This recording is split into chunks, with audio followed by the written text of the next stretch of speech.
Back to news. Bhogapuram మండలంలో నిర్వహించిన ఎన్నికల ప్రచారంలో కూటమి అభ్యర్థి లోకం మాధవి పాల్గొన్నారు.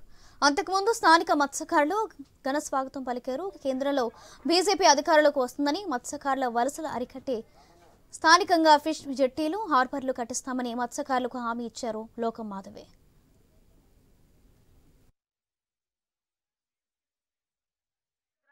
ముఖ్యంగా ప్రధానంగా ఉన్న సమస్య మంచినీటి సమస్య. నియోజకవర్గంలో మీరు గెలిపించిన వెంటనే ఏడాది లోపే ప్రతి ఇంటికి కుళాయిలో మంచినీరు వచ్చేటట్టు చేస్తానని మీ అందరికీ కూడా మాట ఇస్తున్నాను. కాలంగా ఎదురు చూస్తున్న జెట్టి మనం కేంద్ర ప్రభుత్వంతో కలిసాం. ఈసారి బీజేపీ వస్తుంది కేంద్ర ప్రభుత్వంలో, దాంట్లో ఏమీ అనుమానం ఉండదు.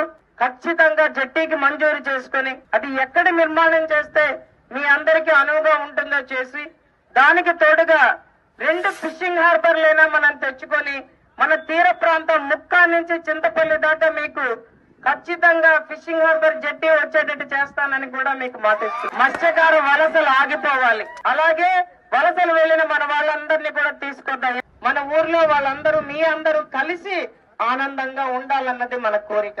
మత్స్యకార గ్రామాల్లో